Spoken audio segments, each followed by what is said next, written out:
Sean, how do you find your women? With my eyes and hands. Oh, do we just be derogatory by doing accents? Are we creepy? Hang on. Wait. Let's do that over. Is this me too? Were you No. going to do that on today's Minute of the Apes first? Well, this was it. That we were doing it. Okay, hang on. I'll you do it. didn't know? Please let this be the whole. Okay, hang on. Was We're this part starting in it? over. On today's Minute of the Apes, Sean. With my eyes and hands. No, hey. Hey, welcome to. Okay, you know what? Screw it. Take your stinking paws off me, you damn dirty ape! Exercise would an ape make a human down. It talks. We're the keepers of the divine bound. It is our only reason for survival. We are determined to know what the apes want, war or peace. The only good human is a dead human!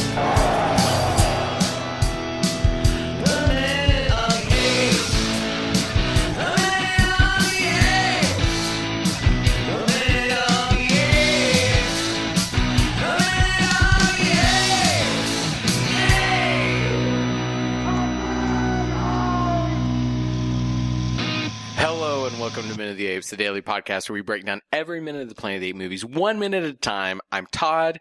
That's Richard. We're just gonna do this. And Sean's over there busy with his hands right now. Just make it happen. Just Is it push still through. beer day? I can't remember. Every day is beer day, Sean. Every day is beer day, Sean. All right, so we are to minute 39. Sean, tell us what's going on with 39. All right, we start minute 39 with a shot from the street of a crowd gathering around the zoo crew's car, and it ends with a reporter asking how Cornelius finds their women. Here comes minute 39. 39 of Escape from the Planet of the Apes.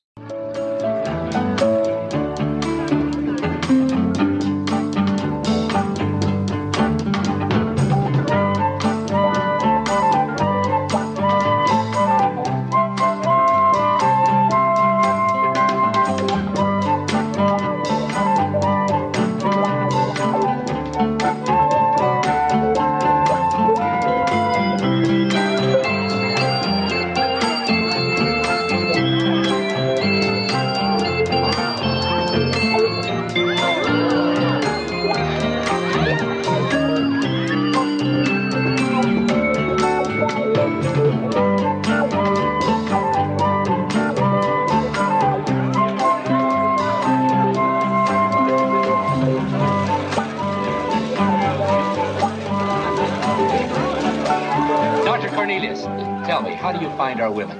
All right, as of minute 39, we have a planet's worth of humans plus 2 living apes and 1 dead Milo.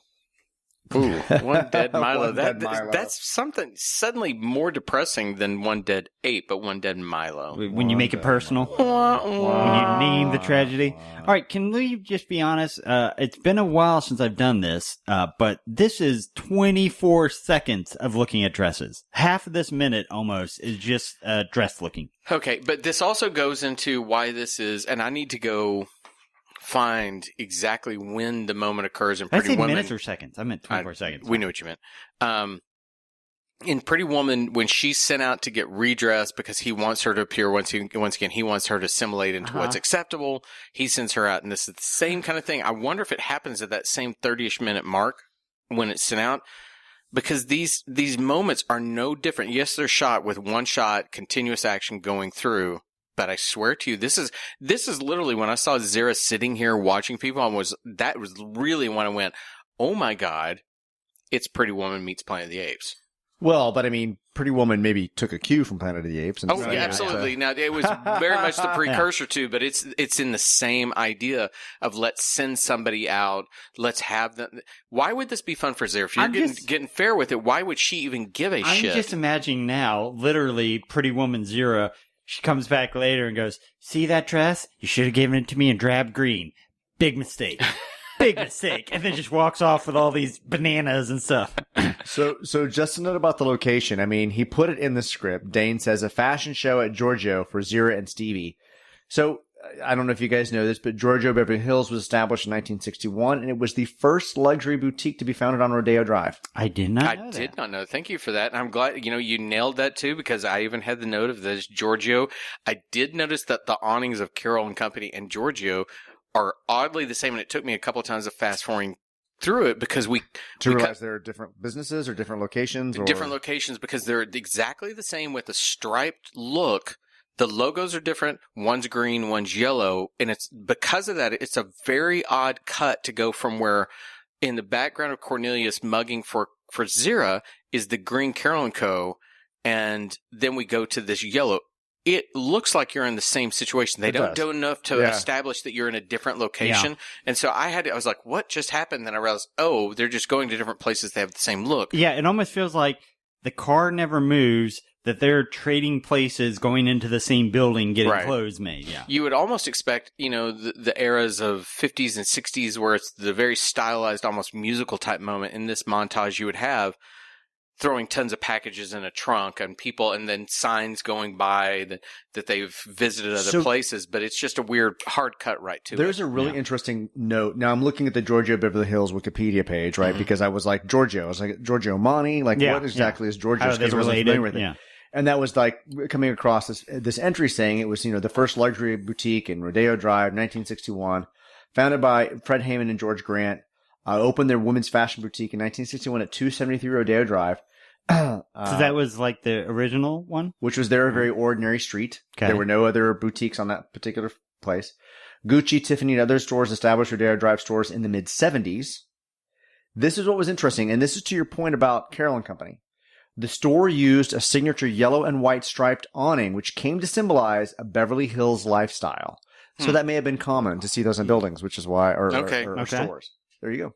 But again, and I have no problem with that, and that's a very interesting idea that's why they did it. You just usually would put something in there to buffer so you knew that you've moved locations. Right. Because it's a very weird thing. It almost feels like you're cutting to the outside of the previous moment. Because it's the previous moment's in the exact same location, just a different, you know what I mean? The exact same area of a building, different location. Oh, this is crazy. Yeah, like down the street or something. Yes. Wait, it's still from the Wikipedia. The store had a reading room, pool table, and oak bar so that men could amuse themselves while the women shopped. Okay. Hey, ladies, y'all go off. We're going to play pool. It mentions all their customers, like, Diana Ross and Natalie Wood and Princess Grace and Elizabeth Taylor. This is really cool. Hey, what kind of wood doesn't float? It still exists, but it doesn't exist in the same location. Hey, God, really? You never heard that one before? No, that's really bad. That's a bad one. But, okay, so that brings it up, and I'm going to completely digress, but relate it to an extent. I find the whole idea of, hey, let's put something in here so someone can be distracted from what they're doing to be the weirdest shit in the whole world. The place where I go get my hair cut, the boardroom, has a big pool table in the middle of it. And guys will come in and shoot pool, and I'm like... Not get a haircut? While they're waiting to get a haircut, and I'm like, okay, I go there because I like the lady. It's rather inexpensive, and she's consistent with what she does. I was too tired of going to Sports Clip where they my hair up every time. Why do you go to your haircutting place to play pool? Why do you go here? And, you know what? When Shelly goes and tries things on, I find a place to sit down, and I wait for her to show me what she's wearing, and I'm cordial, and I say, looks great, or I think that one's not as complimentary. I just don't understand that weirdness. They want you to stay because you buy more. You I guess hang so, out Richard. longer. It becomes a community. It makes me uncomfortable when I see people doing Why stuff do you like think that. I'm like, it's posturing. I don't have those kinds of things at the store I know. necessarily. He's got You don't video have a pool games. table He right has a now? massage table. Wait, where's the massage table? I have an adult cinema. What? No. Ooh. What? But when people come to They just show- zoos, typically everybody stays 15, 20, 30 minutes and we talk, you know? So this is I can understand why you would build areas to kind of make that a little people in more, there, yeah. to make them stay a I little bit could almost longer. see a bar too. I mean, that I could get because The bar makes more sense to me because you'd be hanging out. Yeah. That's another thing I like about the place where I get my haircut. You literally can walk in and you want something to drink, and they'll fix you a drink, and they'll give you a beer. That's why I like where that. I get my haircut, which is here, and I can do whatever the fuck I want. Yeah, well, you shave your head, so that's a different thing. Anyway, I get all my beer and alcohol at my bar. So I digress to that, but then let's talk about Zira is now on a couch. Watching the fashion show. And once again, to jump back to my thing about that previous shot where she was framed to look very tiny, she's on the same couch right, yeah. as Stevie, and they're the same size. They're the same size women. Their shoulders are approximately the same size. Right. Their head level is the same size. I think she was diminutively Easy framed. for you to say. By me. Earlier for an intended reason. So here we have it. And the first thing I want to point out, why, if you're the art director, the costume director, the director, the assistant director, do you have a lady over her shoulder dressed in the exact same green tone dress Yeah, I as was she thinking is? that green. No, you're right. It's yeah. weird. Well, hell, on top of that, the dress that she is buying is the exact same color as the carpet of the hotel that the Welsh. Oh shit, I didn't notice that. So not only does she have a reflection behind her of the color that she used to wear, she is dressing as if she's going back to the place that she's living.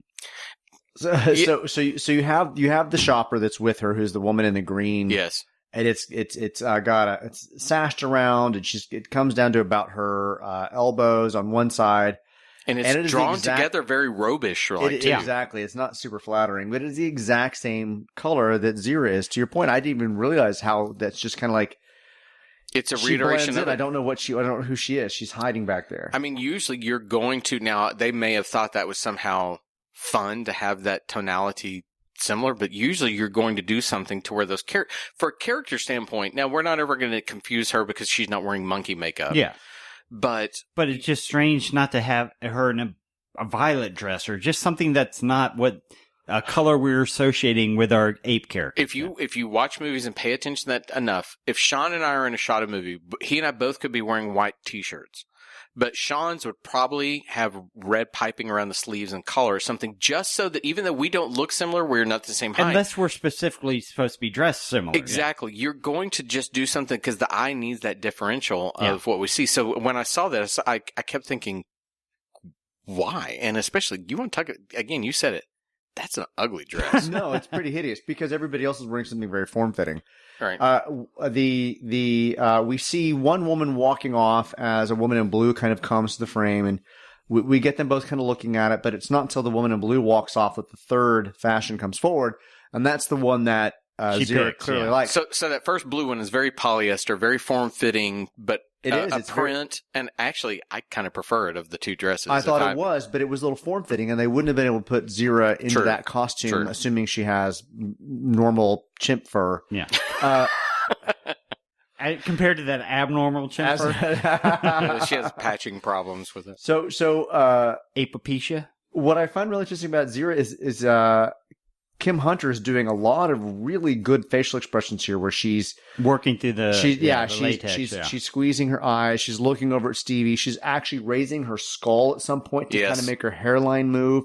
I mean, she's looking impressed and excited, and she does a lot in this 2 seconds. If you watch her face, she's You're moving absolutely a lot. right. The moment when this last model comes in and it's the outfit that she'll eventually choose, there's been a lot of tension when she looks and she's kind of like this, but when she sees that one, it is the typical, and it really is a stereotypical female look that we see in these, where they're almost like, oh. Well, she does. No, she does. But yeah. But that's the thing. Behind that makeup, she conveys it beautifully. Yeah, she brings her eyebrows together and looks in like, oh, this is what I want.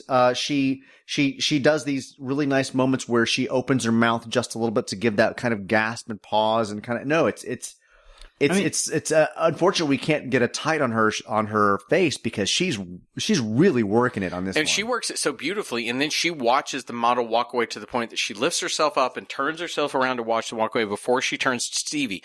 And Stevie gives no reply. Stevie literally looks at her like, Stevie gives her no reply. Do you like that one? I feel so bad. From what I understand, she is a lovely woman who's been very gracious to the ape community.